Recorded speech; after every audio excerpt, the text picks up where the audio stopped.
Buenos días, alumnos, buenos días. ¿No? El día de hoy vamos a hablar sobre el sistema nervioso y los sentidos, ¿no? Los sentidos. Recordemos que la semana pasada hablamos sobre las hormonas, ¿no? Sobre las hormonas y el sistema inmune, ¿no? Y el sistema inmune. En el caso del sistema inmune,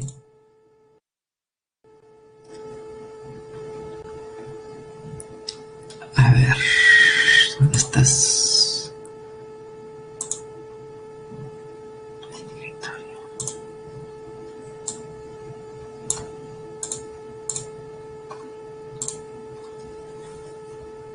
Uh-huh.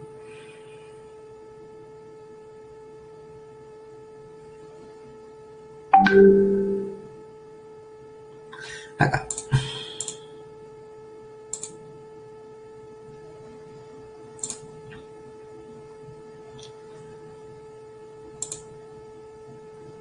Acá recorremos este punto, ¿no? El sistema inmunológico es el sistema que permite distinguir lo propio de lo ajeno, lo propio de lo extraño, ¿no? Lo propio de lo extraño.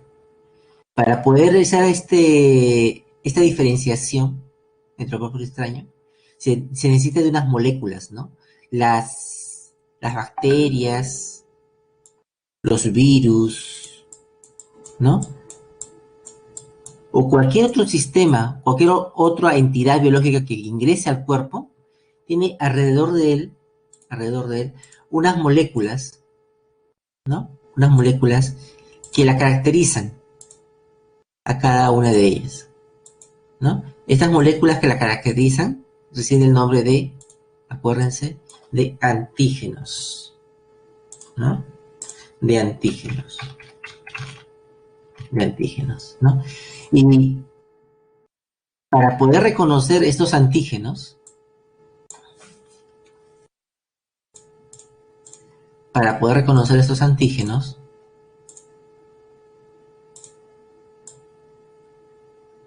que son propios de los patógenos, se necesita de producir unas moléculas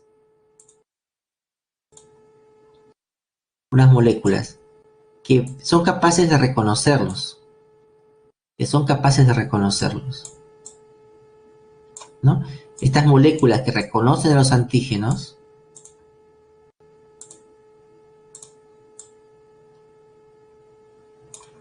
las se llaman los anticuerpos. Los anticuerpos, ¿no? Los anticuerpos, ¿no? Reconocen los antígenos, son los que produce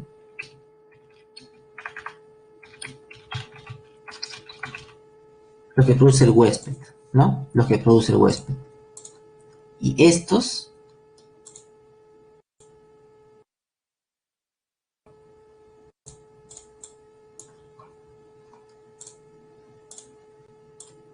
anticuerpos son de naturaleza proteica, son proteínas,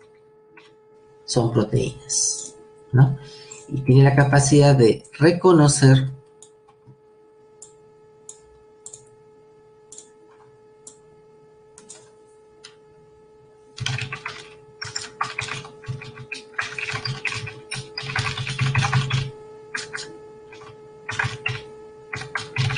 de forma específica a los antígenos, ¿no? Estos anticuerpos son producidos por un tipo de células, ¿no? Unas células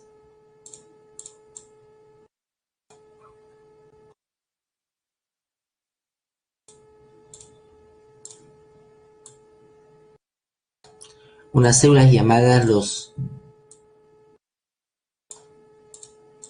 los linfocitos B,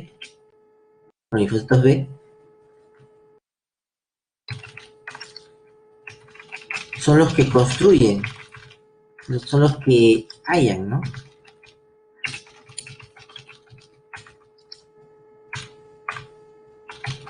hayan los anticuerpos. Esos linfocitos B, se van a transformar en unas células llamados los plasmocitos, ¿no? Los plasmocitos son los que producen los anticuerpos.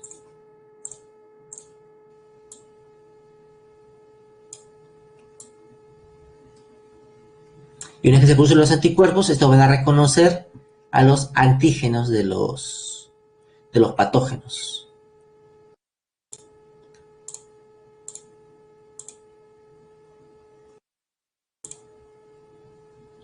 Recordemos que entonces, teníamos la piel, ¿no? La piel, ¿no? Que es una defensa inespecífica frente a patógenos, ¿no? Frente a patógenos. ¿Por qué? Porque la piel ataca tanto a virus, bacterias, hongos, protozoarios, etc. No ataca a uno en particular, ¿no? La piel, igualmente, a veces fuera de la piel se produce el mucus, ¿no? Que también es una defensa inespecífica, ¿no? Como viene a ser también la flema, ¿no? Frente a patógenos. Y cuando se produce una herida, ¿no? Este moco nos va a defender, etc., ¿no? Va a defender, va a arrastrar consigo y se van a pegar ahí todas las bacterias, virus o cualquier otro patógeno. O se produce una herida, los diferentes patógenos que hay en el medio externo, ¿no? Van a ver la oportunidad de poder ingresar al cuerpo, ¿no? Ingresan al cuerpo, rompen esta barrera inespecífica, ¿no? Al ingresar al cuerpo, va a desencadenar mecanismos de defensa, igualmente, ¿no?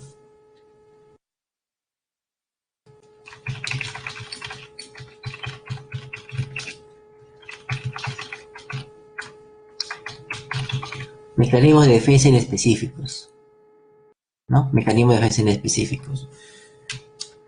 Como ven a ser las células asesinas,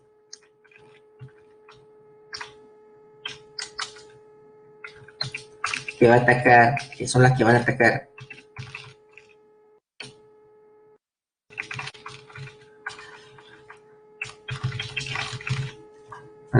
a otras células.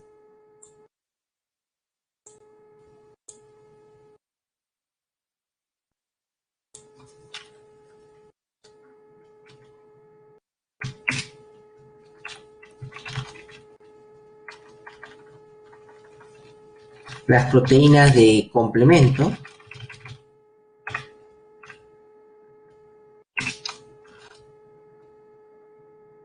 que atacan a cualquier patógeno, y los interferones que van a bloquear las rutas de los virus.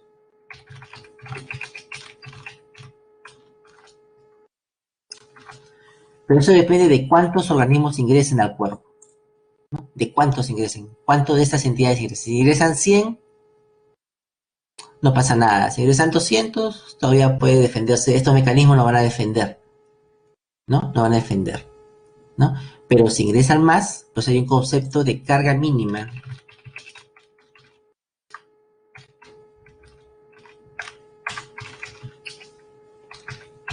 de patógenos, ¿no?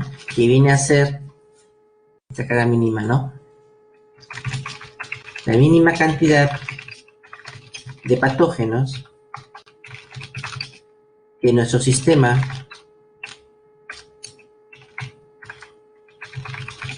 inmune puede detener, ¿no? La mínima. si ingresa un coronavirus, normal, tu sistema inmune te va a defender. Ingresan 10, igual, ¿no? Es decir, la carga mínima de patógenos que tu cuerpo puede defenderse. Pero cuando se sobrepasa esa cantidad, ¿no? Pero si se sobrepasa esa cantidad mínima, ¿no? Allí la situación ya se pone grave ya, ¿no? Ahí va a pasar otra situación, una alerta.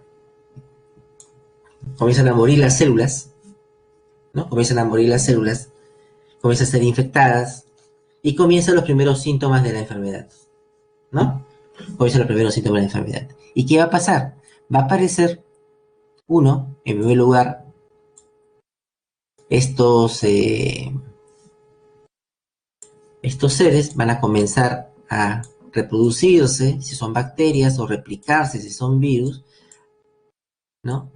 ¿Por qué? Porque ya el sistema innato ya no puede darle abasto, ya no le puede dar abasto. Comienza. Entonces, es ahí donde interviene, hay una célula en el cuerpo,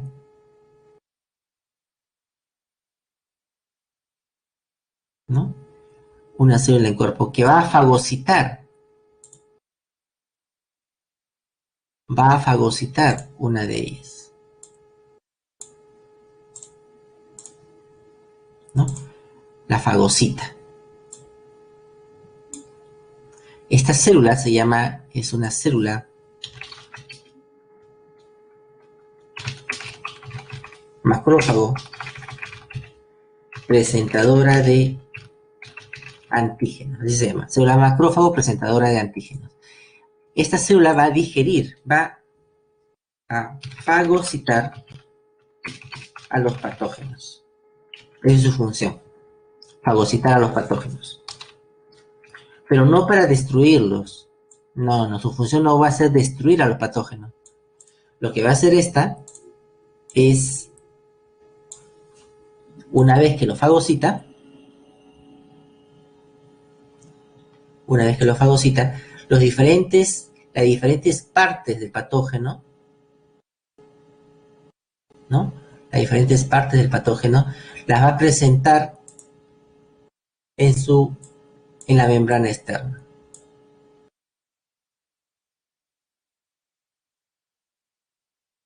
Comienza a exponer las partes del patógeno en su membrana externa. Eso se llama presentadora de antígenos. Comienza a presentar los antígenos, las moléculas de este patógeno en su exterior, ¿no? Eso se llama presentador. Presenta, ¿no? Expone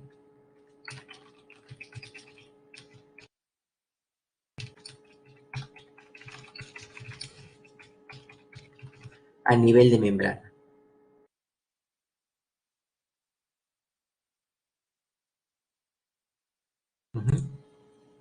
Expone a nivel de membrana. ¿Y para qué los expone? Porque ahora esto lo va a presentar a otra célula, ¿no? A una célula.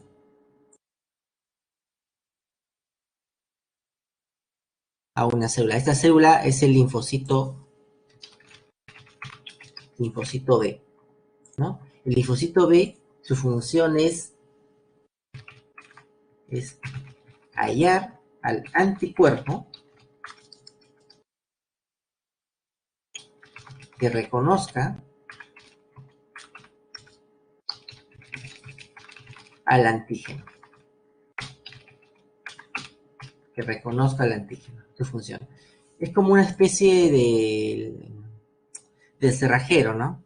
Es hallar la llave, es construir, ¿no? La llave que reconozca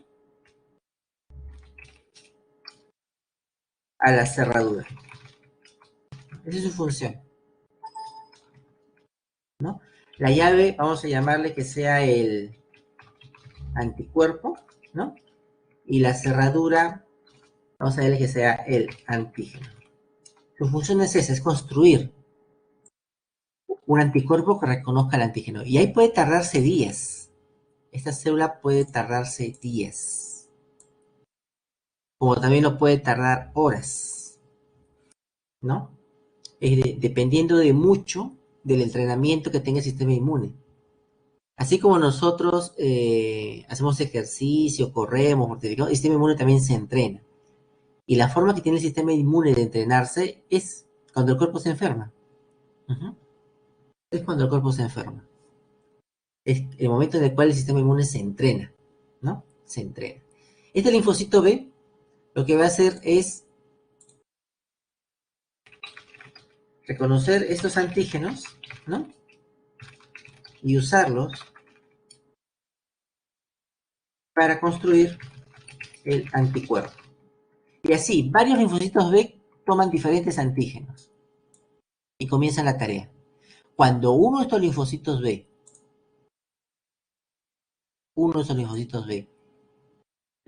haya la respuesta, este linfocito B se transforma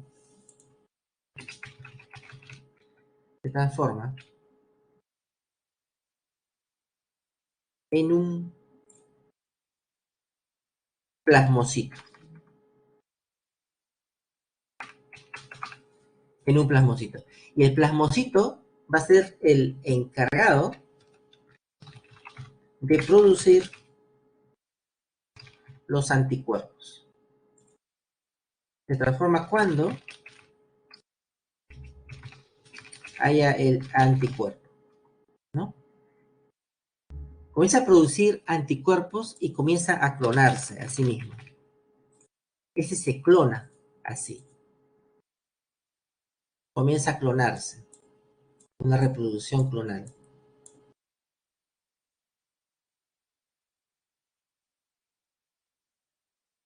Se clona.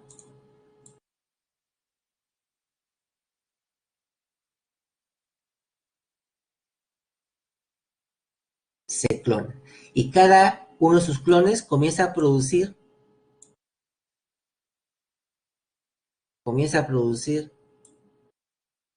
inmediatamente,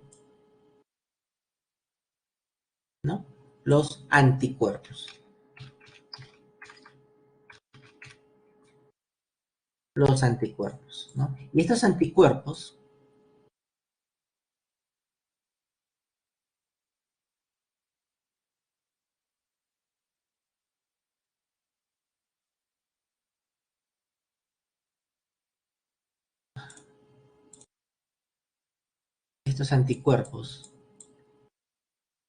comienzan a ser eliminados, producidos y secretados a la sangre. A la sangre. Si tenemos miles de células, linfocitos ya, plasmocitos ahí reproduciendo, que cada uno está produciendo anticuerpos. ¿Para qué pasa esto? Para poder vencer, para poder incrementar su número en mayor número que los patógenos que están siendo reproducidos o replicados, ¿no? Porque durante todo este tiempo, estos días, los patógenos se han reproducido. Entonces hay que tener una respuesta inmune de igual manera, ¿no? Y habrá pues 1 millón de enemigos. Hay que producir 2 o 3 millones de defensores. Y comienza a producirse un montón de anticuerpos. Estos anticuerpos lo que van a hacer es lo siguiente, ¿no? Estos anticuerpos van a, por vía sanguínea, ir a todas las partes del cuerpo donde se encuentren los patógenos. Y los van a comenzar a marcar. Los van a comenzar a marcar. Porque recuerden que estos anticuerpos van a reconocer a estos antígenos, ¿no? Y comienzan a marcar los anticuerpos a los patógenos. Esta marca va a contribuir que otras células, como vienen a ser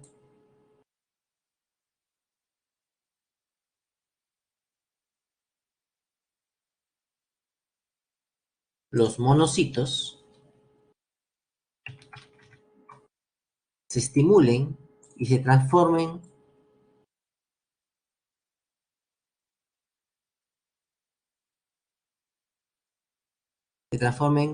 en macrófagos. Los macrófagos tienen una capacidad fagocitaria muy alta, ¿no? Los macrófagos tienen una propiedad de la diapedesis, es decir, ellos pueden atravesar membranas, pueden atravesar tejidos y se desplazan hacia las zonas donde están los patógenos. Se transforman los monocitos y comienzan, ¿no?, a fagocitarlos en forma rápida ya, ¿no? Comienzan los macrófagos a fagocitar a todo aquello que ha sido marcado, ¿no? A todo aquello que ha sido marcado por los anticuerpos. Y es así que después se van yendo los síntomas de la enfermedad, ¿no? Y el cuerpo llega a su normalidad. Pero si es que este linfocito B, en ese proceso, no logra ya la respuesta y se excede la cantidad de patógenos, provoca la muerte, ¿no? Se provoca la muerte. Por eso es que el cuerpo, ¿qué pasa? ¿Qué provoca? Fiebre, flema, un sistema de defensa para eliminar al virus del cuerpo, ¿no? Para frenar su replicación. Hay fiebre, ¿por qué? Porque las bacterias ya no se van a reproducir a la misma velocidad a 38 grados. Ni el virus se va a poder replicar a alta velocidad a 38. Entonces, hay fiebre, ¿no? Para poder defenderse y darle el tiempo al linfocito para que haya la respuesta. Pero si es que no se haya, desencadena la muerte. Pero pues, para que este linfocito haya esta respuesta, hace uso uno de ATP. Requiere de ATP. Por eso cuando estamos enfermos necesitamos alimentarnos, ¿no? Y esa es una defensa que tiene una defensa del patógeno, ¿no? Ah, me da fiebre. Entonces, ¿qué pasa al cuerpo? El cuerpo se vuelve inapetente, ¿no? No te da, no quieres comer, no quieres alimentarte, y eso es mejor para la bacteria y es mejor para el virus, la inapetencia. ¿Por qué? Porque al no tener tu energía, vas a morir, ¿no? Es el objetivo. Tu cuerpo requiere ATP. Si por más que inapetencia tengas, tienes que consumir para que tengas energía, ¿no? ¿Qué requiere? Requiere de proteínas. ¿Por qué? Porque los anticuerpos, cuyo sinónimo también es inmunoglobulina, ¿no? Requieren de proteínas. Y si no consumes proteínas, por lo tanto, no vas a poder producir anticuerpos, ¿no? Se requiere de glucosa, de harinas, para poder producir ATP, ¿no? Para producir ATP. Se requiere de ¿qué más? Va a haber reproducción. Al final, el cuerpo necesita usar estos requerimientos, ¿no? De ese linfocito. Pero si es que haya la respuesta, se va a convertir en plasmocito y el plasmocito se va a clonar. Es decir, se va a reproducir en forma sexual. ¿Y en la reproducción qué requieres? ¿Qué requieres? ¿No? ¿Qué requieres? Requieres ATP, requieres CTP, requieres TTP, requieres CTP, nucleótidos, para que tu ADN se replique. Requieres fósforo inorgánico, ¿no? Para que se pueda replicar. Requieres zinc, ¿no? Para estimular la mitosis, etc. Y si esto no ha sido ingresado al cuerpo en el periodo de estrés, no va a haber una respuesta inmune adecuada. ¿no? Y este sistema no va a fallar o no va a producir lo suficiente para poder defendernos contra los patógenos. Por esa razón es que es necesario la alimentación en este periodo de prueba, ¿no? Estos periodos de infección. Pero algo más pasa. Cuando el sistema ya responde, si tiene todos los nutrimentos, todos los requerimientos nutricionales y responde bien, uno de estos de aquí, uno de ellos, ¿no? Una población de linfocitos, de plasmocitos, es almacenada en la médula roja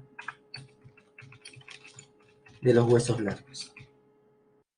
A esto se llama inmunidad de memoria.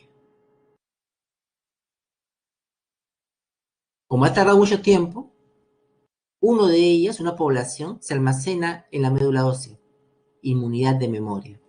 Y esta nos va a proteger de futuras infecciones. Cuando otra vez regrese este patógeno, ya nuestro cuerpo va a responder en forma inmediata, ¿no? Ni tú ni cuenta te vas a dar que te has enfermado, porque tu cuerpo va a responder en forma inmediata. Esta generar inmunidad de memoria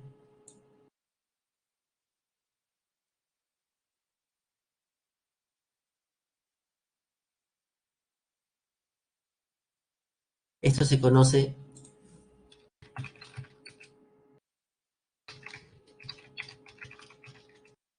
en la inmunidad lo que se conoce se llama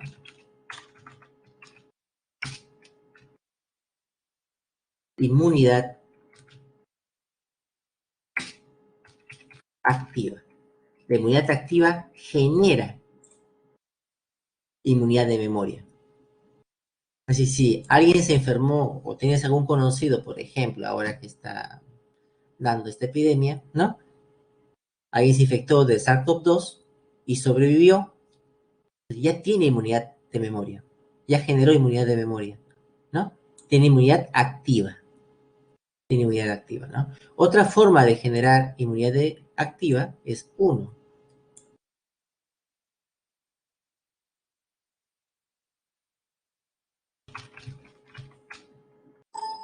Una forma es enfermándose, ¿no? Una cosa es enfermándose, tú produces tu propia enfermedad, o otra es mediante la vacunación. Estas dos maneras van a producir, ambas producen inmunidad de memoria.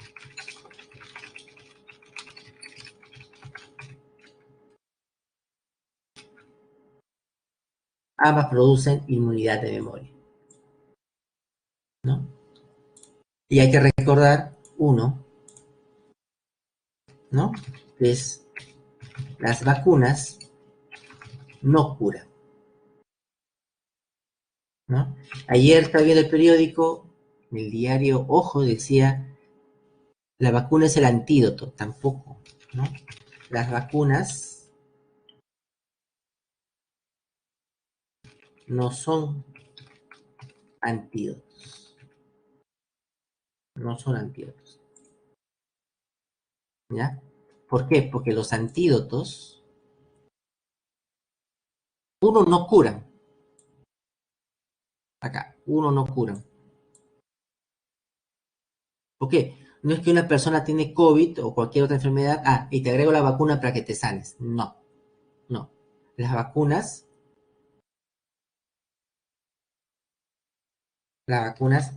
previenen la infección, previenen que tú te infectes, es otra cosa. Previenen la infección, ¿no? Previenen, y aún más todavía es, previenen, ¿dónde estás?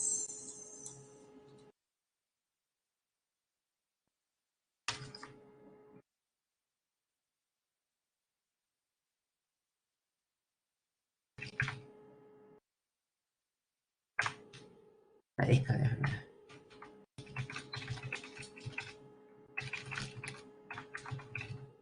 Previenen que uno se infecte, que uno sufra la enfermedad. Y no son antídotos, ¿por qué?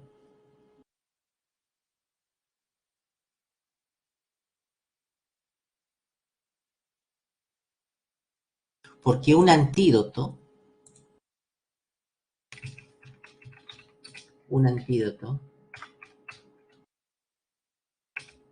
es un químico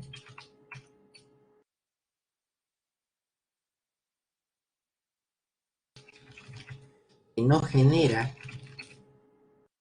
es un tío que genera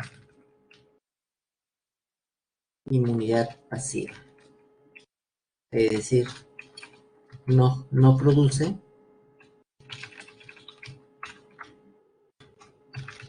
memoria inmune, memoria celular, ¿no? Los antídotos,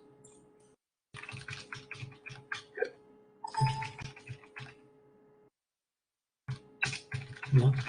Por ejemplo, frente a veneno de serpientes, arañas, para eso se aplican, ¿no? Los antídotos sirven para bloquear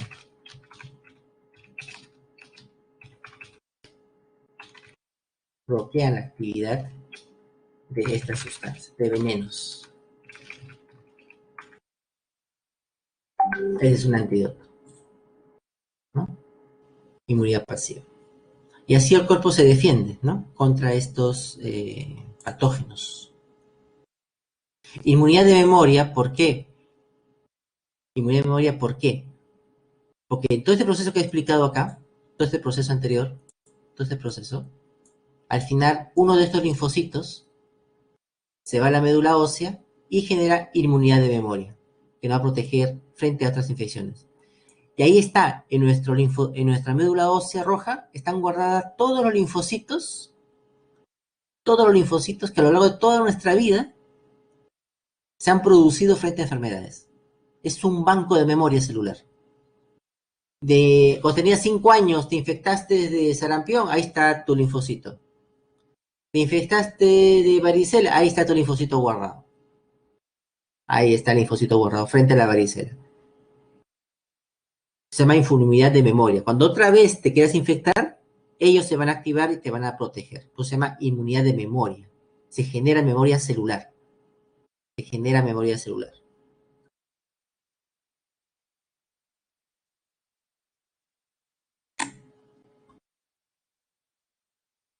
¿No? Tenemos inmunidad activa y pasiva. La activa con memoria inmunológica. El organismo genera sus propios anticuerpos, como por ejemplo la natural, cuando te enfermas, uno mismo se enferma. Y la artificial es la vacunación, ¿no? En la vacunación al patógeno, te inyecta el patógeno, pero el patógeno se encuentra debilitado, ¿no? Debilitado. Y se le engaña al cuerpo que estamos siendo infectados. Se le engaña, ¿no? En la pasiva es de efecto temporal. No hay memoria celular acá, ¿no? Y tú no produces anticuerpos, te inyectan los anticuerpos. Por ejemplo, lo que está pasando, no sé, una noticia que están pidiendo suero o el plasma de personas infectadas, ¿no? El plasma de personas infectadas. Y con ese plasma lo están inyectando a personas con COVID. Ese es un caso de inmunidad pasiva, porque la persona que está enferma no produce sus anticuerpos, le están dando anticuerpos de otra persona, ¿no? Para estimular su respuesta inmune, ¿no? Pasa, por ejemplo, a través de la placenta o a través de la primera lactancia materna, ¿no? Bueno, eso era lo que nos faltaba.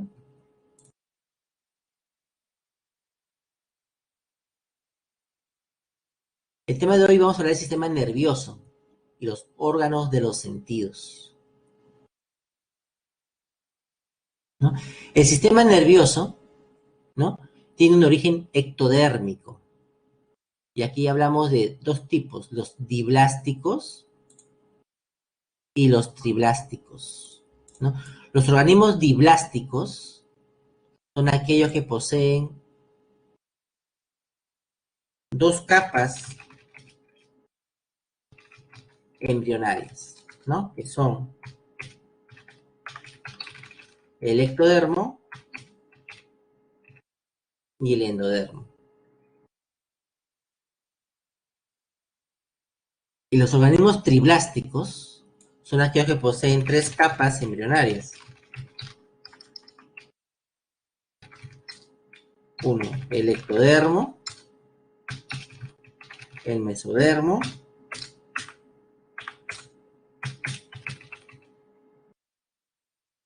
el endodermo. Triblásticos y diblásticos. El sistema nervioso se genera a partir de la capa embrionaria conocida como el ectodermo.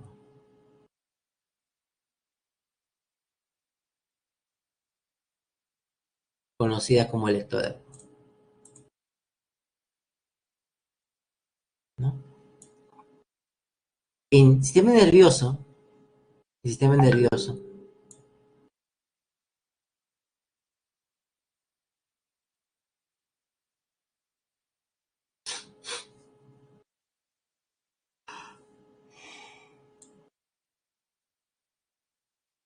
evolutivamente hablando, hablamos de organismos que, así como que se acuerdan de las esponjas no posean tejidos, ¿no? Hablamos los poríferos, las esponjas, ¿no?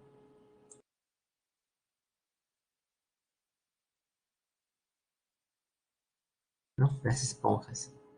Ellos carecen, ¿no? Carecen de células u órganos nerviosos definidos, ¿no? No poseen. Lo que poseen las esponjas es estos efectores aislados.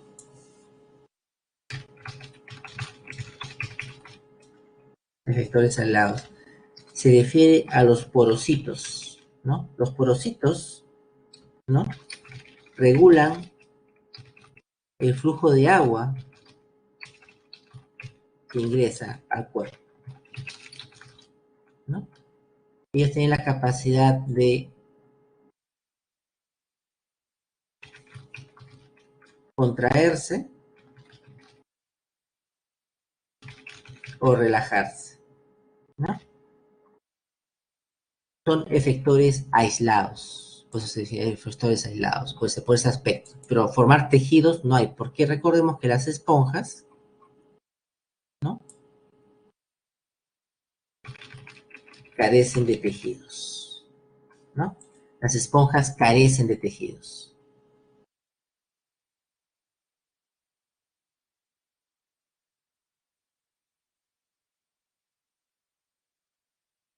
Después tenemos a los nidarios o las medusas, ¿no? Los nidarios o las medusas. Este grupo, los nidarios, los celenterados, ellos poseen, ya podemos hablar de un sistema nervioso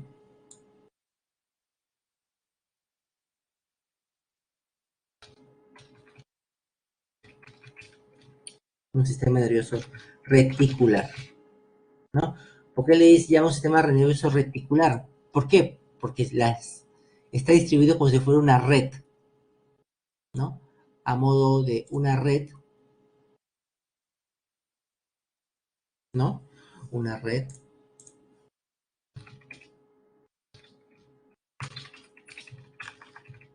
En este caso, las células nerviosas se llaman protoneuronas.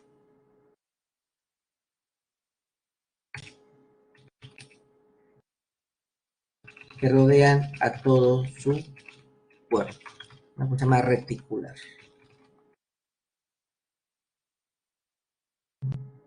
Acá en los dibujitos, acá se puede ver una medusa, ¿no? Esta es una medusa, que es la forma vagante de estos animales que les permite desplazarse, ¿no? Y ahí podemos ver acá la red nerviosa, ¿no?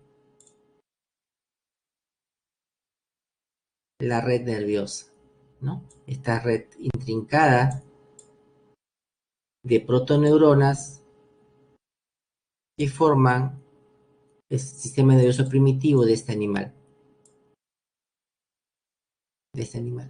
¿No? Estos animales, ¿no? En la forma de medusa, presentan el ropalio, ¿no? El ropalio. El ropalio es una estructura primitiva y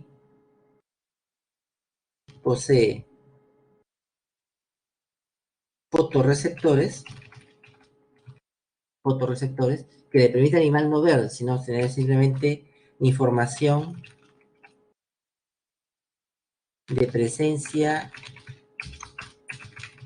ausencia de luz, ¿no? Y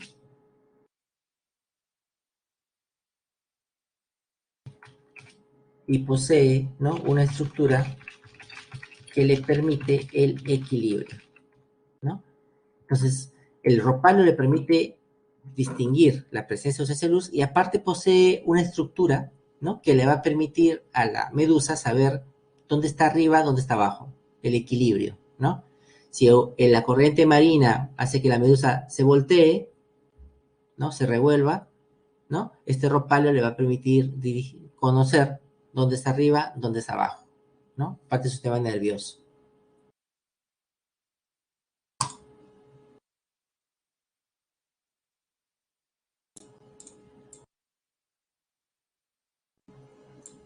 Es una red reticular, y hay que recordar acá, sin ganglios, no posee ganglios. Ahorita vamos a definir qué es un ganglio, ¿no? Las medusas, las hidras, aquí está, una hidra sin ganglios centrales, no siempre es ganglio. Las medusas, sistema nervioso rudimentario, formado por protoneuronas, hay una red nerviosa, ¿no? Pero acá hay ya pequeños ganglios, unos pequeños ganglios que reciben el nombre de manchas oculares. Estas manchas oculares son lo que está ahí ya hemos visto ahorita, las ropalias, los ropalios, ¿no? Son los ropalios. Ya presenta algún grado de organización de estas neuronas. Después tenemos al sistema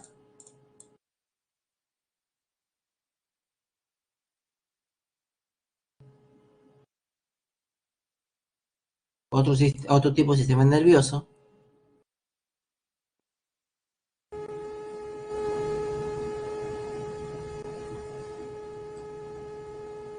las planarias.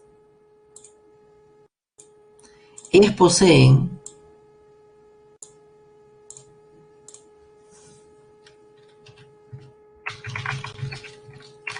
un sistema nervioso ganglionar, ¿no? Un sistema nervioso ganglionar. Este sistema nervioso ganglionar está formado por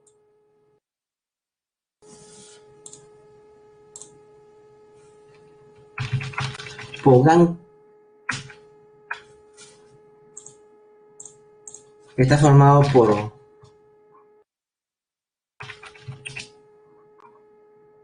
por ganglios nerviosos. ¿Qué es un ganglio nervioso? ¿No? Un ganglio nervioso es la agrupación de neuronas. La agrupación de neuronas, ¿no? La agrupación de neuronas.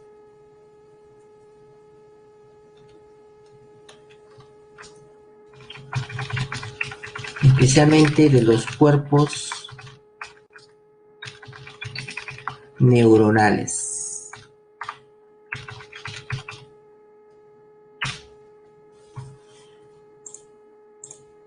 Especialmente los cuerpos neuronales. Ese es un ganglio nervioso. Y ya no pasamos de un sistema reticular,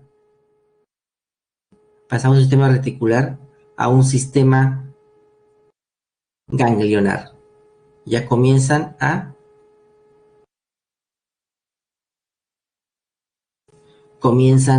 agruparse, ¿no? Y aquí podemos ver los ganglios nerviosos, que son estas de acá, ¿no? Estas bolitas amarillas que están en el gráfico, ¿no?, que son agrupaciones de células nerviosas, ¿no?, de las neuronas. aparecen ya en la planaria, en los platelmintos, ¿no? Las planarias se caracteriza por poseer una simetría bilateral. ¿Qué significa? Que la mitad izquierda del cuerpo es semejante a la mitad derecha, ¿no? Por eso se llama bilateral, ¿no? Bilateral. La mitad derecha es semejante a la mitad izquierda, ¿no? A la mitad izquierda. En ellos hay dos ganglios anteriores, acá, que se encuentran acá, lo voy a poner en morado, dos ganglios anteriores, ¿no? Y de cada ganglio, acá tenemos un ganglio y otro ganglio, sale un cordón nervioso lateral, a la izquierda y a la derecha, ¿no? A la izquierda y a la derecha, ¿no? Ese es un sistema ganglionar, ¿no? Y ya aparece en estos animalitos, Un ratito, por favor, voy a abrir la puerta.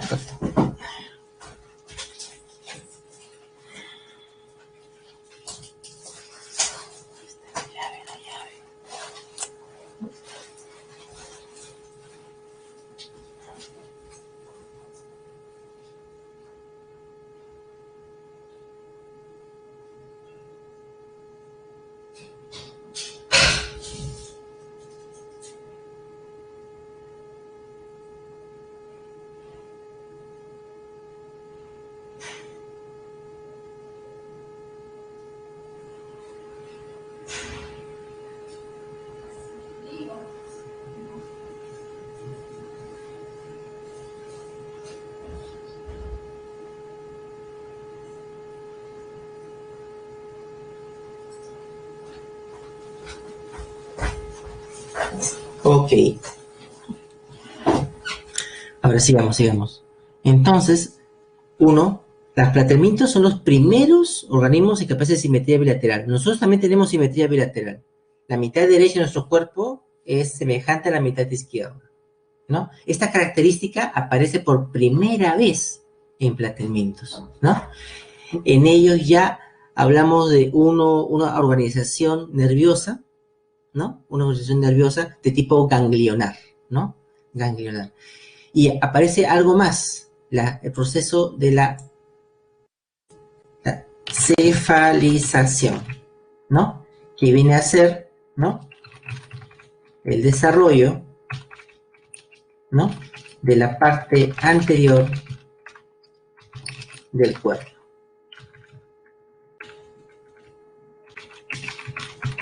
Un mayor desarrollo de la parte anterior del cuerpo, mejor dicho, ¿no? Eso se llama la cefalización. Por ejemplo, nuestra cabeza está más desarrollada que nuestra parte posterior, ¿no? Está concentrado la mayor cantidad de procesos en la cabeza. Esto ya viene desde los platelmintos, ¿no? Desde los platelmintos, ¿no? Seguimos con el sistema nervioso, acá, sistema nervioso aún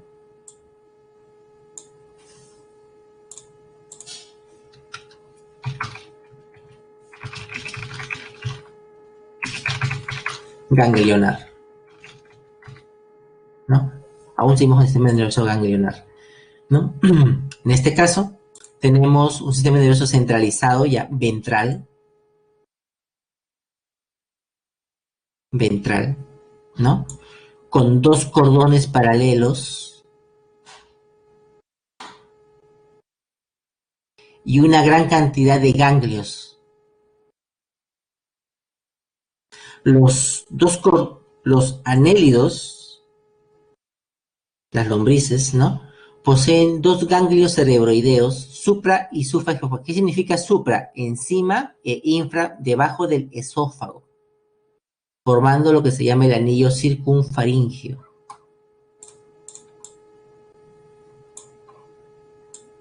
¿no?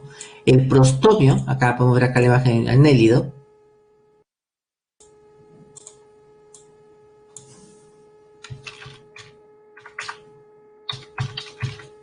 un anélido, ¿no? Aquí tenemos el prostomio. ¿Qué es el prostomio? El prostomio es el primer segmento del animal, ¿no? El primer segmento, se llama prostomio. Allí está la boca, ahí miren cómo llegan las terminaciones nerviosas, y aquí tenemos por atrás prostomio, los anillos, y ahí tenemos el ganglio cerebroideo.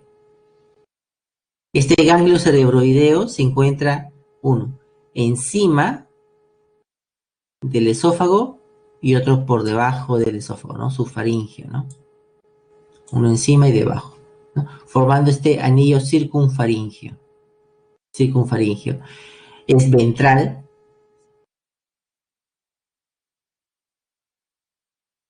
arriba es dorsal, es un anillo ventral. Recuerden que nosotros tenemos un anillo nervioso dorsal, está en nuestra espalda, ¿no? Un centro nervioso dorsal. Y en estos animales es ventral, ¿no?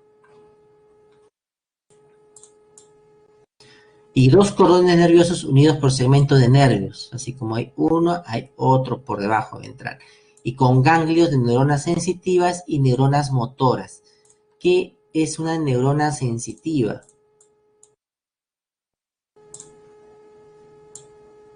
¿No? Una neurona sensitiva, ¿no? Es aquella que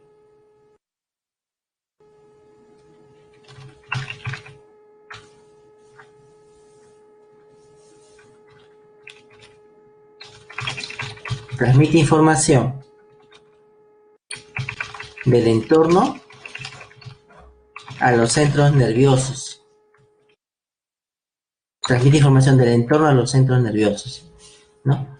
¿Y qué es una neurona motora? Es una que transmite información de los centros nerviosos al entorno, ¿no? Diferentes formas.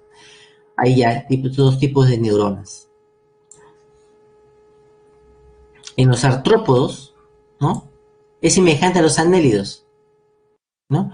Los cordones nerviosos van paralelos y los ganglios están fusionados. Sigue siendo un sistema nervioso ventral, ¿no? Ventral. Okay. En los moluscos hay un alto grado de desarrollo,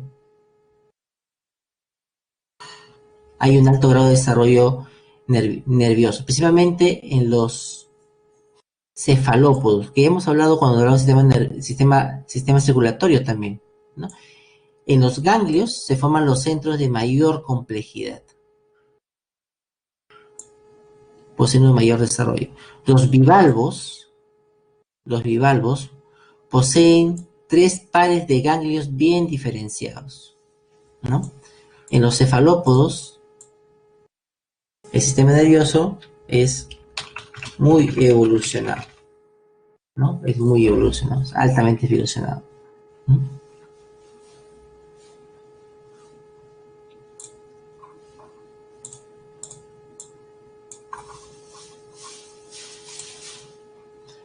Acá podemos ver acá un insecto, ¿no? Acá podemos ver un insecto. A ver, póngame un puntito rojo en el sistema circulatorio. A ver, un puntito rojo en el sistema circulatorio de este insecto. Un puntito, cualquiera. Cualquier puntito, un puntito nomás. Ajá. ¿No? Un puntito en el sistema circulatorio. Correcto, sistema circulatorio abierto, ¿no?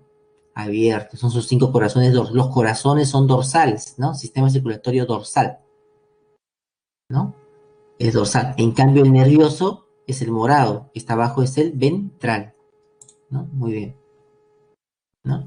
Es el ventral, que está en morado, ¿no? Ahí se encuentran diferente disposición, ¿no? Los ganglios ahí, ganglios ventrales, ¿no? Ganglios ventrales. Muy bien. Y en el centro está el sistema digestivo del animal, ¿no? El sistema digestivo. A ver, ¿quién me detecta? A ver ahí, el sistema de Malpighi. Malpighi. ¿Dónde está Malpighi?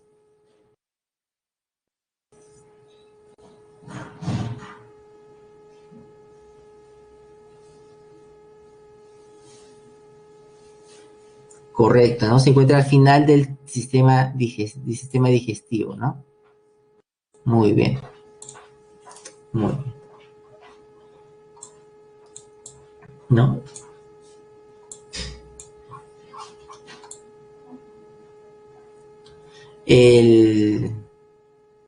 Ya tenemos un cefalópodo, un calamar, ¿no? Un calamar. Tenemos un sistema nervioso altamente desarrollado, ¿no? Altamente desarrollado de forma cefálica, de forma cefálica. Además, hay algo muy similar, ¿no? Una curiosidad, ¿no? El ojo del calamar es semejante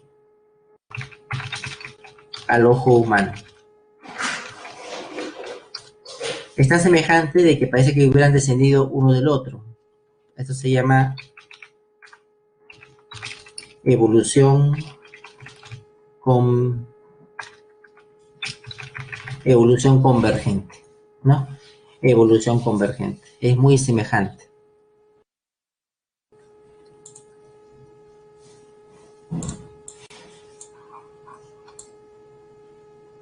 En los caracoles, ¿no? En los caracoles tenemos sus antenas, su tentáculo, ¿no? Adelantito. Unos tentáculos mecanorreceptor. Les permite detectar superficies, ¿no? En las antenas, en la parte superior de las antenas, se encuentran los órganos fotorreceptores, luz.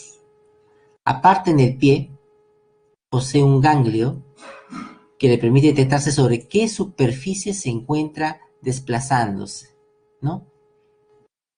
En ganglio pedal. Posee también el estatocisto. El estatocisto es una forma de obtener equilibrio. Son como piedritas que permiten, como las piedras se van a caer por la gravedad, entonces estimulan unas células nerviosas y le da una sensación de equilibrio a este animal, ¿no? A este animal. Posee en la parte superior del manto, entre el manto y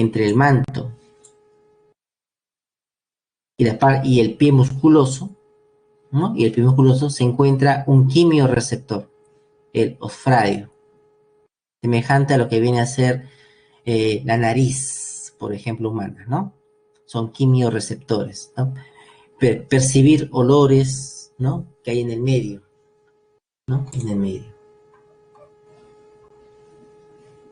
En los equinodermos, ¿no? Su sistema nervioso, por la simetría que poseen, es un sistema nervioso radial, ¿no? Que inicia a partir del radio perisofágico, ¿no? Perisofágico, que es el que rodea también al sistema digestivo del animal, sistema digestivo central. Ya en los animales superiores, ¿no? Animales superiores, tenemos aquí un cefalocordado, un anfioxus, ¿no? Un anfioxus. Los anfioxus, como viene a ser ambioxus, SP, ¿no? Poseen uno, el notocordio, un cordón nervioso dorsal, ya es dorsal ahora, ya no estamos hablando de ventral, ¿no? Dorsal. El notocordio, con el tiempo de estos cefalocordados antiguos, correspondería, ¿no? A la futura columna vertebral. Mientras que el rondón nervioso hueco, ¿no? Correspondería al futuro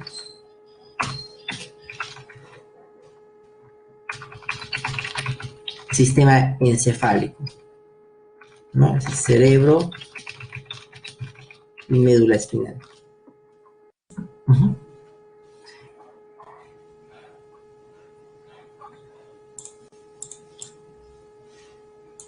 Otro animal con el que estamos cercanamente emparentados son las asidias. Es un urocordado. A estas asidias también se les llama los tunicados. ¿Por qué se llaman tunicados? Porque poseen una estructura llamada túnica, ¿no? Y tiene una particularidad. Esa estructura llamada túnica posee celulosa. Posee celulosa, ¿no? En estos tunicados hay presencia de un cordón nervioso dorsal, ¿no? Un cordón nervioso dorsal. ¿A qué te refieres con CFL? Cordón nervioso dorsal, ¿no? Entonces, evolutivamente aparecen primero estos animales, los urocordados, después van a aparecer los cefalocordados. El líquido cefalorraquídeo es un líquido que permite amortiguar al sistema nervioso, al cerebro, ellos no poseen todavía el líquido cefalorraquídeo, ¿no? Y finalmente, aquí ya estamos hablando de otro sistema nervioso, ¿no? Hemos hablado del sistema nervioso reticular, ganglionar, y ya en los vertebrados,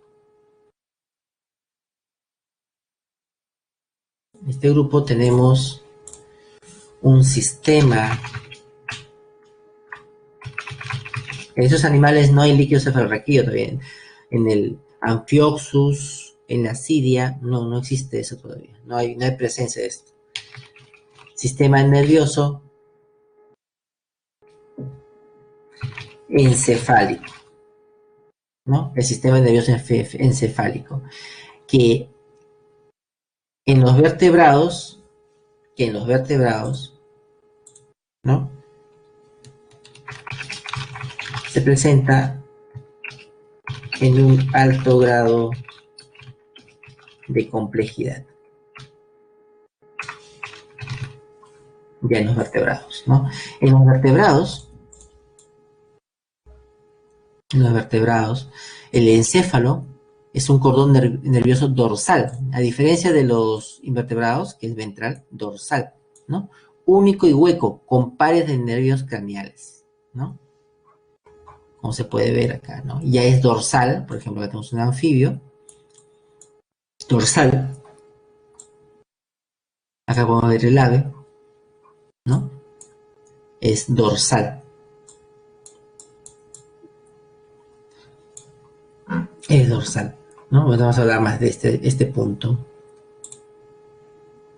El sistema nervioso humano, entonces, es un sistema nervioso de tipo encefálico.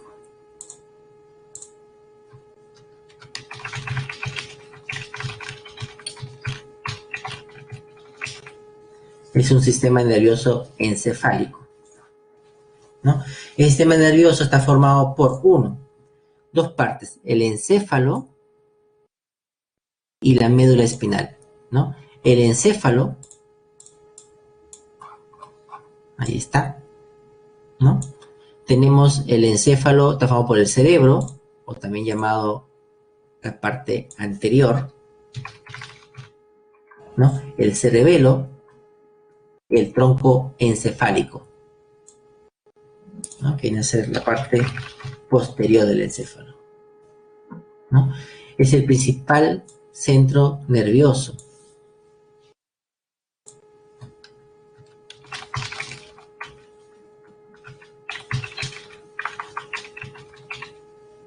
Es el principal centro nervioso. Está involucrado en las funciones complejas de la cognición, ¿no? De la cognición, del aprendizaje. Y debajo del encéfalo encontramos, ¿no?, la médula espinal, ¿no? La médula espinal.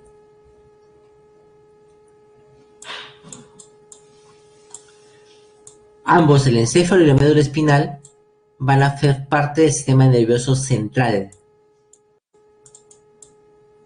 ¿no? Sistema nervioso central, tanto el encéfalo y la médula espinal. Del sistema nervioso central, ¿no?, salen los nervios craneales, ¿no? Los nervios craneales.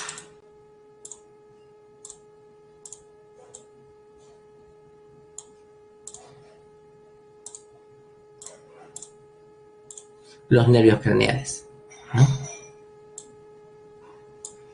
Y de la médula espinal, los espinales. Y estos nervios espinales y craneales, ¿no?, estos nervios espinales van a formar lo que se conoce como sistema nervioso periférico, ¿no? El sistema nervioso periférico. Por la red de es una red de nervios, ¿no? De nervios.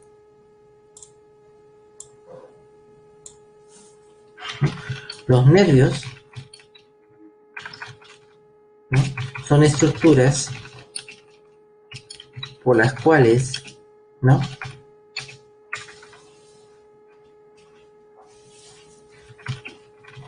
se desplazan los axones. Es decir, su función es conducir el impulso nervioso. Es conducir el impulso nervioso, ¿no? Conducir el impulso nervioso. El sistema nervioso central, ¿no?, está formado por el encéfalo y la médula. Y de ahí salen los nervios a diferentes partes del cuerpo, ¿no? Y estos nervios, a su vez, si son los nervios craneales, van a formar un sistema nervioso periférico, pero somático, ¿no? Un sistema nervioso periférico somático.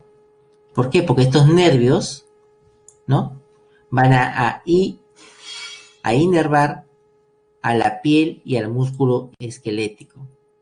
Y el otro, los que vienen de los nervios espinales, son aquellos, ¿no? Son aquellos en los cuales el sistema nervioso visceral va a inervar al músculo liso, al miocardio y lo que vimos la semana pasada, a las glándulas, ¿no? Y este sistema nervioso visceral va a formar al sistema simpático y al parasimpático, ¿no? Que son sistemas de tipo antagónico. Es decir, mientras uno cierra el ojo, el otro lo abre. Uno estimula, el otro inhibe, etc. ¿No? Etc. ¿No? Etc. Ese sistema nervioso periférico, ¿no? Sistema nervioso periférico, aquí está, periférico, que está formado por los nervios craneales y espinales, ¿no?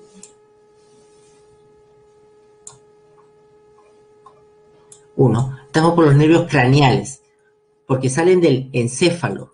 Estos nervios craneales se originan del encéfalo. Se originan del encéfalo. Mientras que los nervios raquídeos se originan de la médula, ¿no? De la médula espinal. Voy a aclarar esto, ¿no? De la médula espinal. En total, bueno, sensitivos, aquí tenemos los nervios, ¿no? Y para qué, y cuál es la función de cada uno de ellos, ¿no? El 1, 2 y 8 son sensitivos. Ya hemos explicado qué significa sensitivos, ¿no? Los nervios sensitivos son aquellos que van del entorno a los centros nerviosos. Los motores son aquellos que van de los centros nerviosos al entorno. ¿Y qué son los mixtos?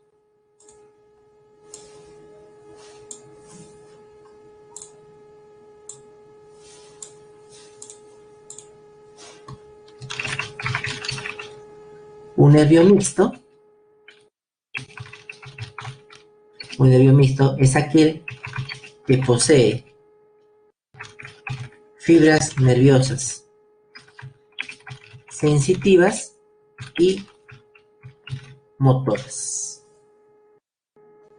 ¿no? Ambas. Es decir, va en ambos sentidos, ¿no? Va en ambos sentidos.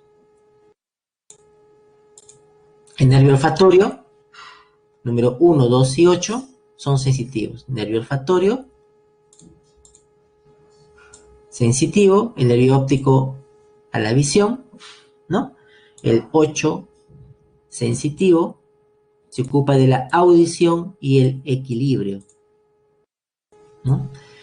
Los motores, el 3, el 4, el 6, el 3, miren, ocular, movimiento del ojo, ¿no?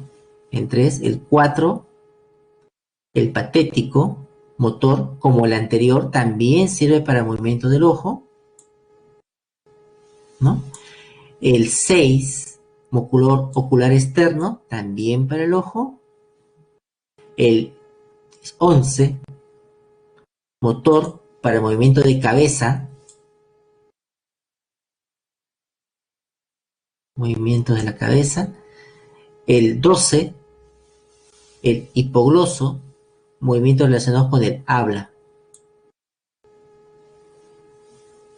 Este hipogloso va a inervar a la lengua, ¿no? A la lengua. Podemos ver que varios nervios inervan al ojo, miren, ¿no? Varios están inervando al ojo. Solo al ojo, ¿no? 3.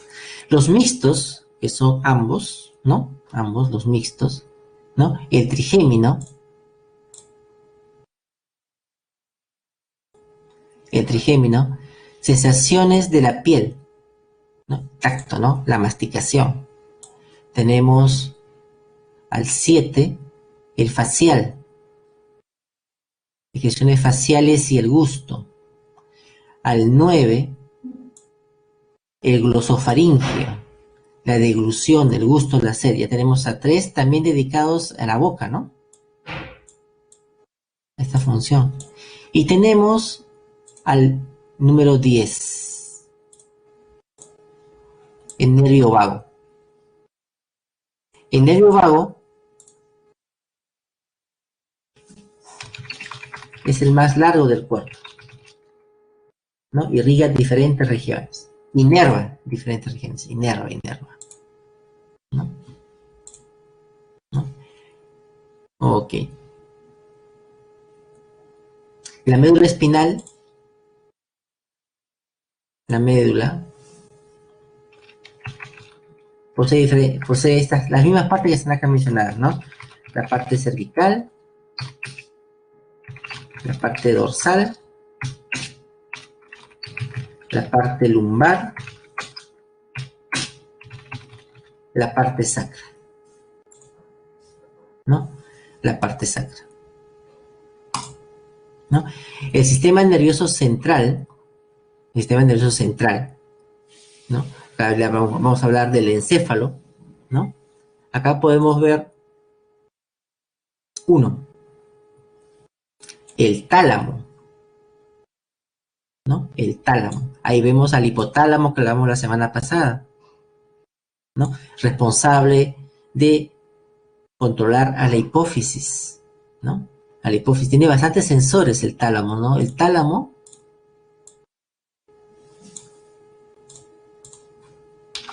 posee distintos sensores, ¿no? Para tomar datos, ¿no? De la sangre, como viene a ser la temperatura, el calor, la concentración de distintas sustancias, ¿no? Es un centro nervioso que controla la sangre en general, ¿no? Controla el cuerpo, las condiciones del cuerpo en general, el hipotálamo, ¿no? Tenemos el tálamo, acá. La función del tálamo es la discriminación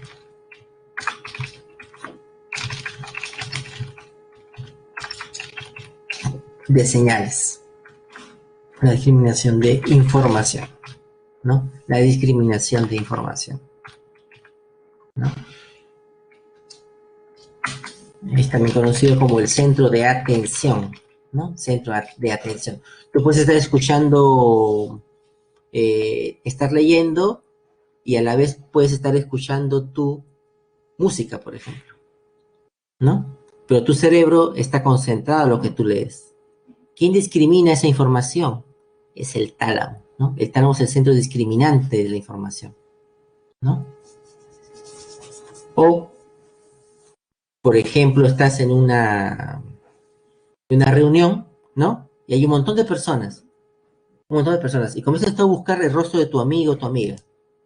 Comienzas a recorrer tu imagen, a recorrer con tu visión todo, y encuentras un patrón similar al rostro de tu amistad. ¿Quién intervino allí? ¿Quién discriminó información entre todo ese mar de información que había? El tálamo. El tálamo es un centro de discriminación de información, centro de atención, ¿no? Auditiva y visual, ¿no? Esa es su función, discriminar información, ¿no? Discriminar información. La corteza cerebral, o llamado córtex, ¿no? Es responsable, ¿no? De las funciones complejas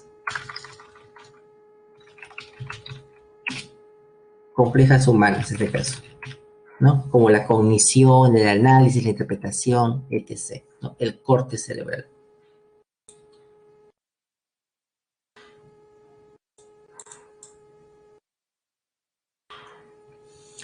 Acá podemos ver, ¿no? Bueno, el cerebro, la parte anterior, ¿no? Acá podemos ver el cerebelo, cuya función es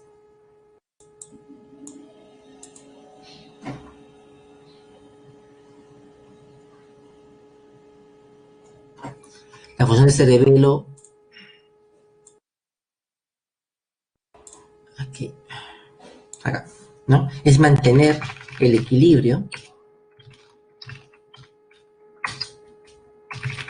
mantener la tonicidad muscular,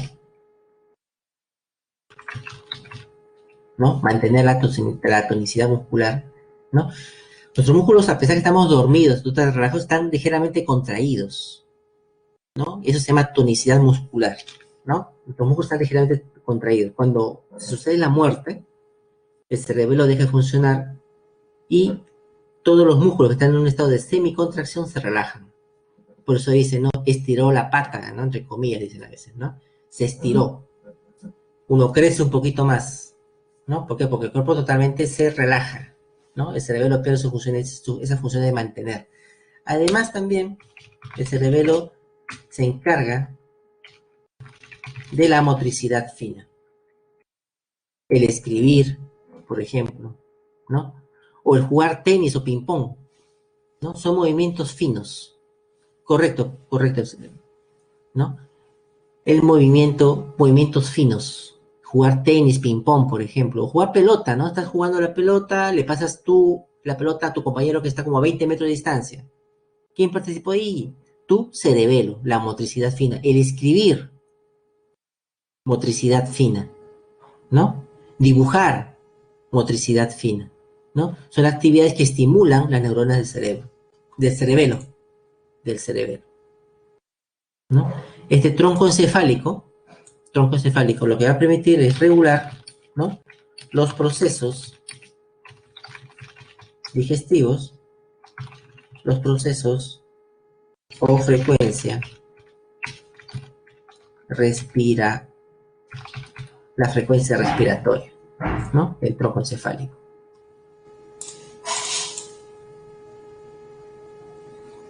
Ahí podemos ver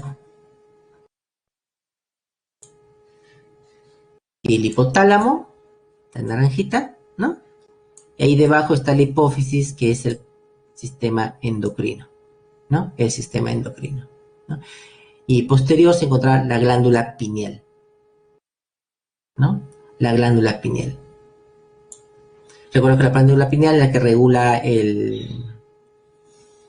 los sistemas de vigilia y de sueño, ¿no? Vigilia y de sueño. Y por debajo ya de la protuberancia del bulbo raquídeo se sigue la médula espinal, ¿no? La médula espinal, ahí está, aquí podemos ver acá, ¿no? La médula espinal tiene estas 4 porciones, ¿no? La porción cervical, la porción torácica, la lumbar y la sacra.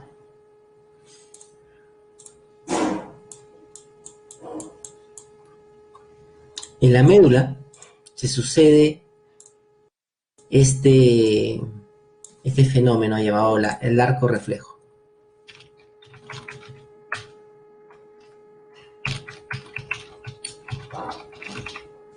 El arco reflejo.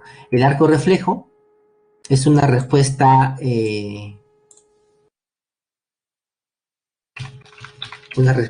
innata. Se puede decir que también es un comportamiento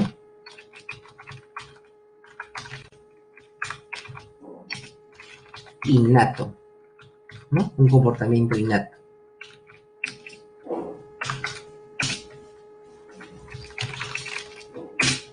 Cuya función es la respuesta rápida, ¿no? A estímulos que pongan en riesgo la sobrevivencia del organismo. ¿No? Es una respuesta rápida, arco reflejo. Aquí no hay raciocinio. Es simplemente estímulo-respuesta, nada más. ¿No? No hay raciocinio, ¿no? Es una respuesta simple. Por ejemplo, uno, ¿no? Hay un arco reflejo monosináptico, como dice acá, una sinapsis, o polisináptico, varias sinapsis. Monosináptico, ¿por qué? Hay un estímulo que va a un receptor. Este receptor envía una señal nerviosa a través de una neurona sensitiva, ¿no? Y esta neurona sensitiva conecta a una sinapsis, y de ahí va a la neurona motora 4. Y la motora 4 va al efector, provoca este efecto efector que es el músculo 5. Hay una sinapsis. En cambio, en la polisináptica, ¿no? Hay un estímulo, por ejemplo, se pinchó con algo, ¿no? El receptor, ¿no? El receptor, hay una neurona sensitiva, esta neurona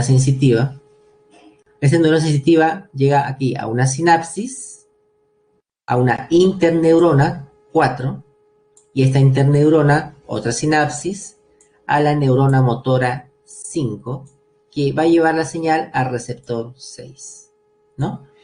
Según el número de sinapsis, monosináptica, polisináptica. En todos estos casos, esta respuesta no es razonada, es decir, me pinchó el alfiler, ¿qué voy a hacer? No, es algo automático, arco reflejo. Son reacciones del organismo para poder sobrevivir, ¿no? A cualquier impasse del medio ambiente. Son comportamientos con los cuales nacemos de forma innata, ¿no?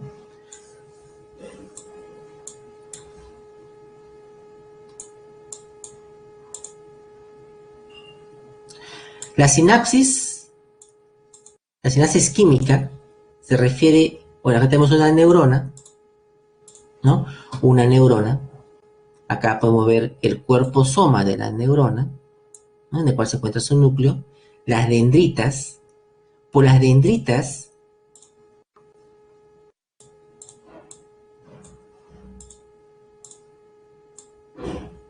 ¿no? Por las dendritas ingresa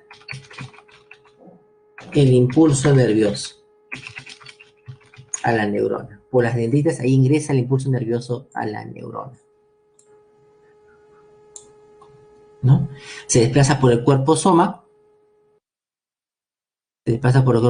y llega al axón, ¿no? El axón pues está cubierto de una vaina de mielina, ¿no? Que ya hemos hablado que es una sustancia aislante, ¿no? Que juega con un papel aislante el impulso nervioso,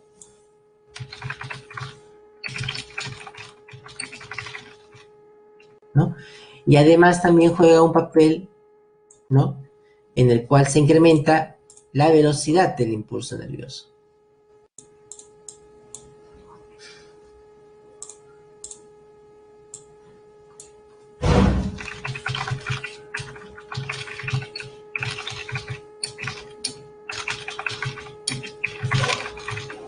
Incrementa la velocidad del impulso nervioso, ¿no?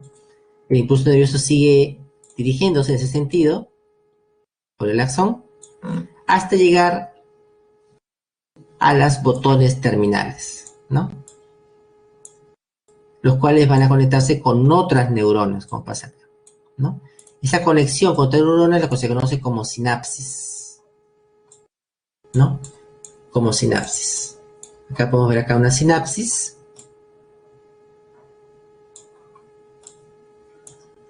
Número 1 tenemos la neurona presináptica, ¿no?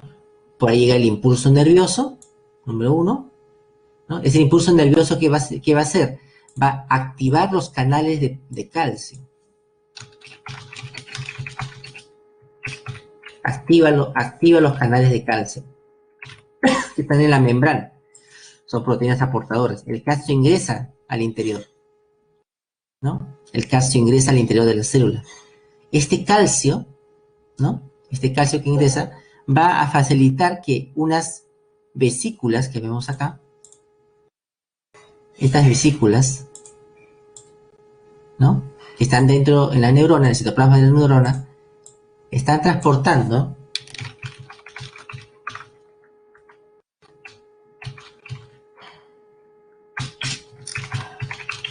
los gránulos de Mills, o también llamados los gránulos de Mills, ¿no? Transportan unas proteínas llamadas neurotransmisores. Los neurotransmisores, ¿no?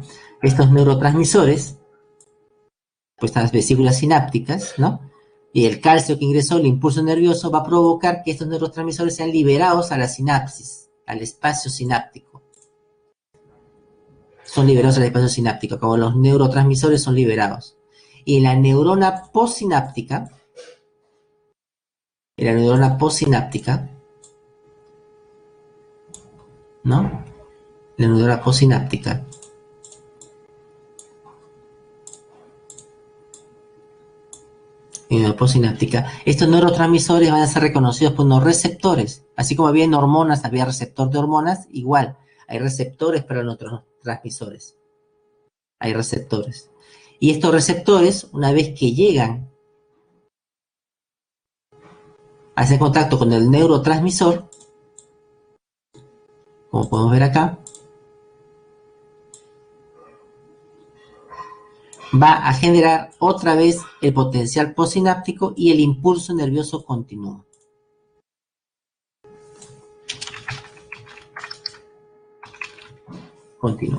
Pero ¿qué pasa?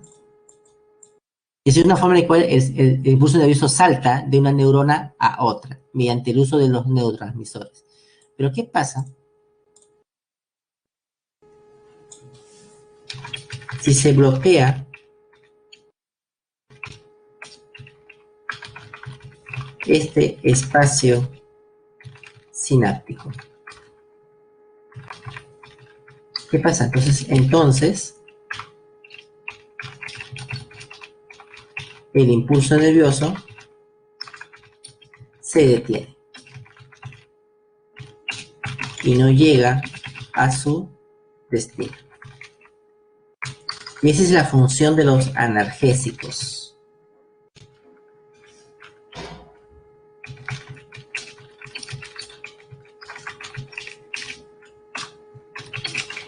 Los analgésicos bloquean la sinapsis, ¿no? Los analgésicos bloquean a los centros aquí, a los receptores, para que no funcionen.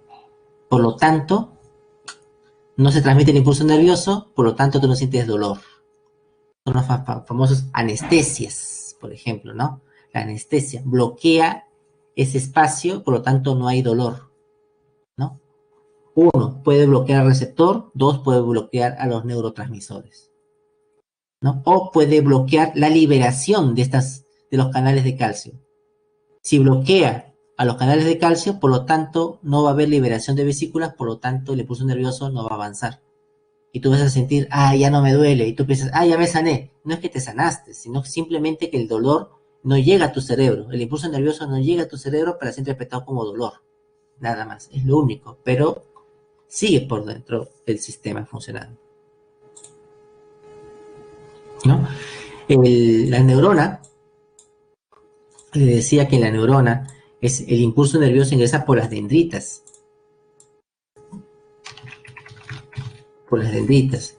¿no? Viaja por el axón, ¿no? Hasta llegar a la sinapsis de la otra neurona, en ese sentido, ¿no? Y otra vez se repite el ciclo. Funciona debido a que en la membrana celular del neuronal existe una proteína llamada la bomba sodio-potasio, ¿no?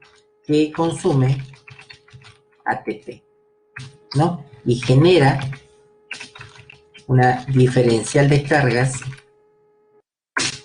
que se conoce como impulso nervioso. En un estado principal, el estímulo, tenemos una membrana en reposo, parte externa positiva, parte interna negativa, ¿no? Cuando el estímulo va a llegar, el estímulo es una despolarización de membrana.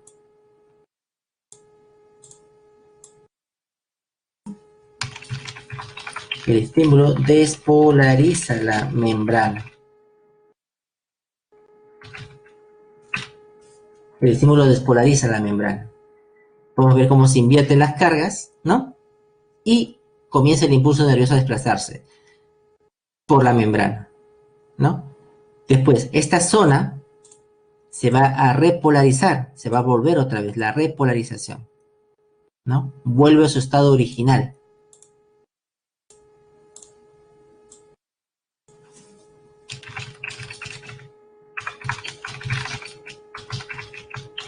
A su estado original polarizado, ¿no? Esto no es en forma inmediata, no es inmediato. Hay un tiempo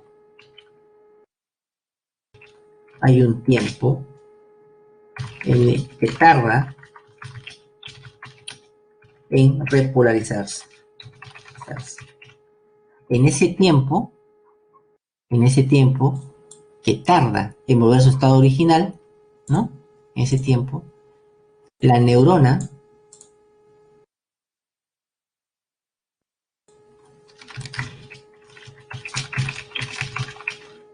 repolarización, la neurona no puede aceptar otro impulso. No puede aceptar otro impulso, es decir, no puede captar otra señal, ¿no? Aproximadamente en el ser humano, aproximadamente ese tiempo es de 120 milisegundos, ¿no? En el cual la neurona no capta otra señal, no capta, ¿no? Por ejemplo, es un pequeño tiempo en el cual tú no podrías ver. Tú lo ves todo continuo, parece, ¿no? Parece que tú estás mirando la pantalla todo continuo, pero no es así. Hay interrupciones de 120 milisegundos. No es un continuo, ¿no? No es un continuo. El cerebro lo que hace es armar todo como si fuera un solo continuo. Además, casi imperceptible también. Estos 120 milisegundos en los cuales el cerebro no capta una señal, ¿no? O las neuronas en sí no captan señales, ¿no? Y así se va desplazando el impulso nervioso hasta llegar a los centros nerviosos, ¿no? A los centros nerviosos, ¿no? A los centros nerviosos, ¿no? En el... acá la disposición de la materia gris y la materia blanca, ¿no?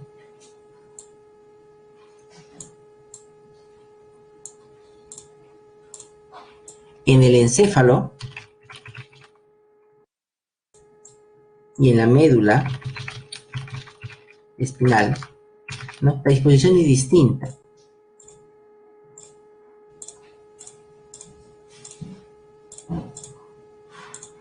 Por ejemplo, en el encéfalo, la materia gris se encuentra en la parte externa de la materia gris. En cambio, en la médula espinal, la materia gris se encuentra en la parte interna.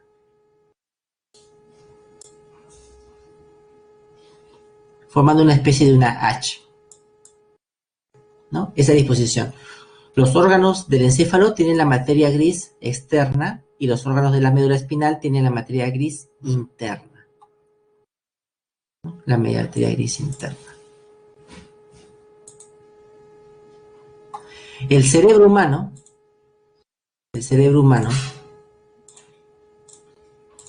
¿no? Está dividido en 4 segmentos, ¿no? En 4 segmentos.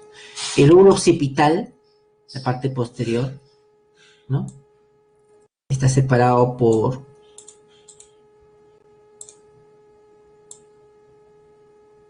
una hendidura.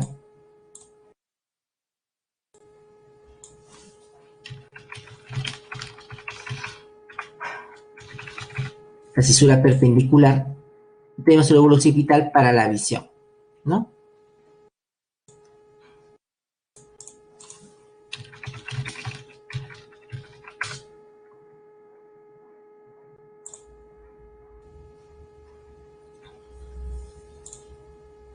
Tenemos la hendidura. Aquí está. La cisura de Silvio,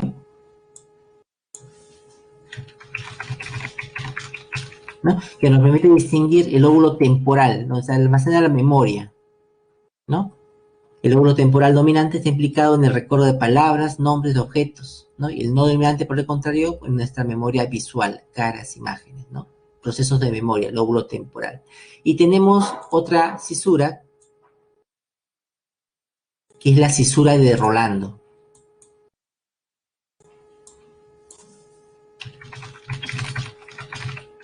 La cisura de Rolando.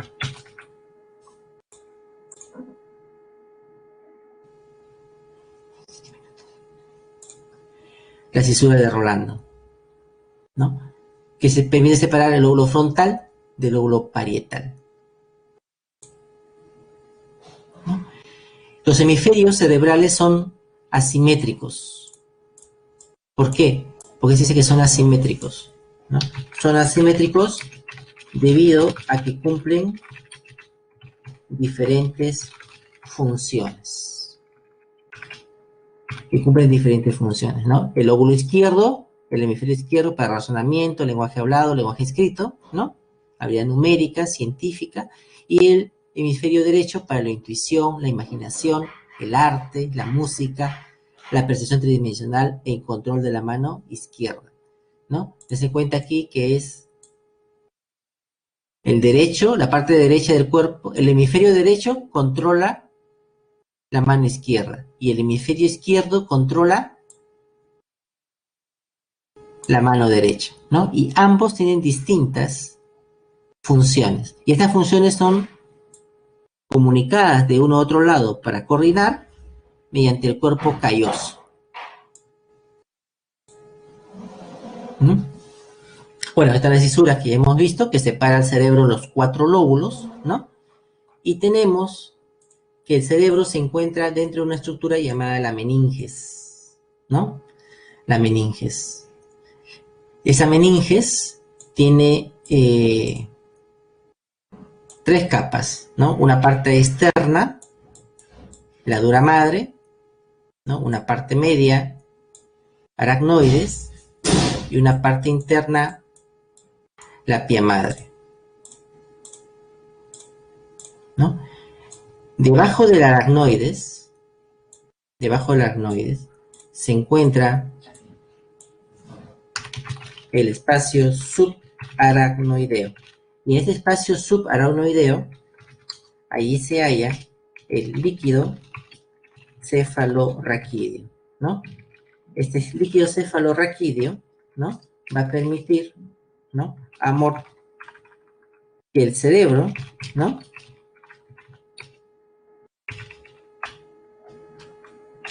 Amortiguación a golpes, ¿no? Es decir, el cerebro está flotando realmente, ¿no?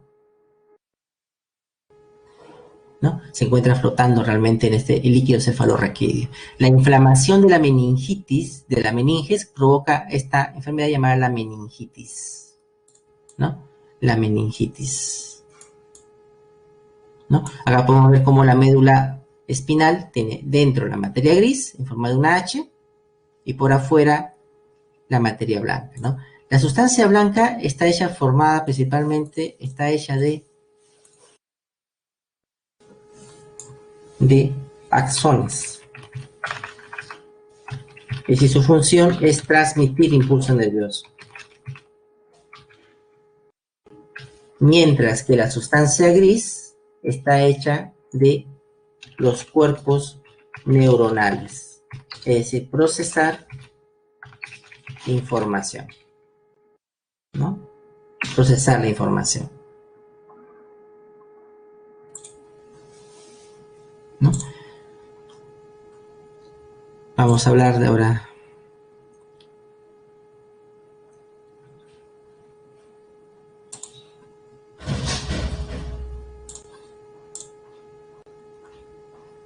Vamos a hacer las alternativas. Es la 1, letra D,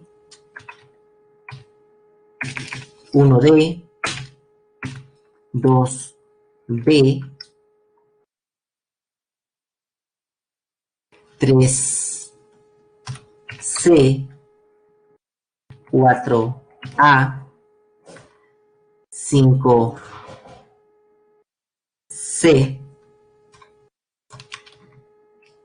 6B, 7C, 8A,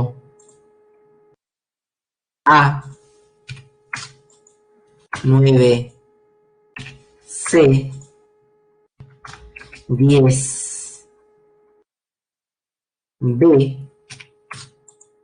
11C, 12D, 13D,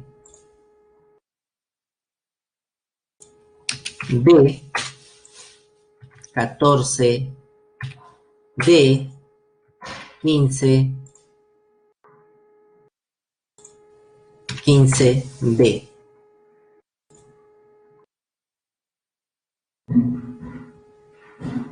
15B.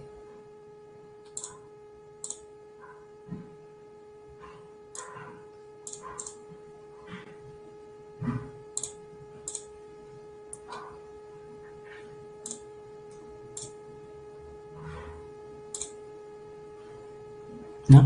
El sistema nervioso se clasifica a su vez el periférico en simpático y parasimpático. En simpático y parasimpático. Y ambos son antagónicos, ¿no? O sea, una diferencia es el neurotransmisor. La principal es el neurotransmisor. Para que no haya confusión entre uno y otro, utilizan diferentes tipos de neurotransmisor. El simpático utiliza la noradrenalina, que también es secretada por la glándula suprarrenal. Y el parasimpático, la acetilcolina, ¿no? El simpático tiene una actividad principalmente positiva, ¿no? Principalmente positiva. Mientras que el parasimpático tiene una actividad principalmente negativa, de inhibir o contraer, ¿no? De inhibir o contraer.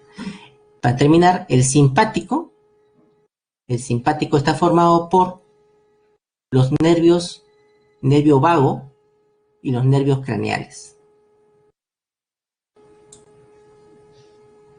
El simpático.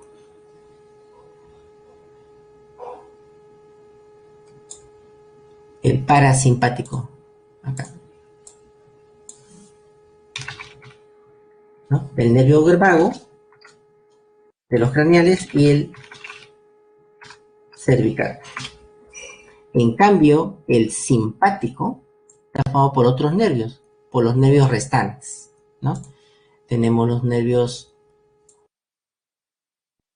acá, todos los demás cervicales, los torácicos, los lumbares. Los lumbares, ¿no?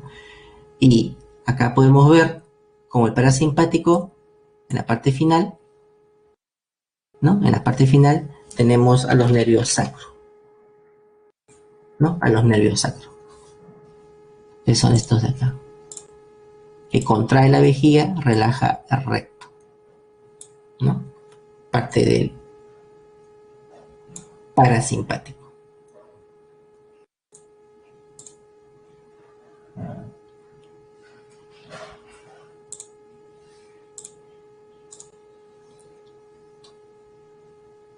Vamos a ir terminando.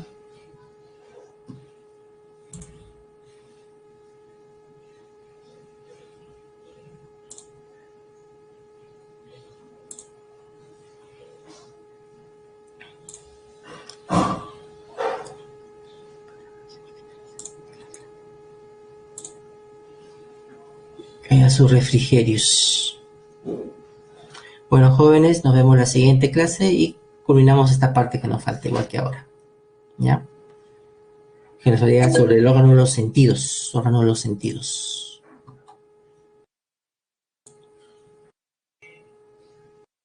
Revisen el órgano de los sentidos. Bueno, jóvenes, ahora sí, voy terminando ya. Hagan sus refrigerios, tomen un merecido descanso.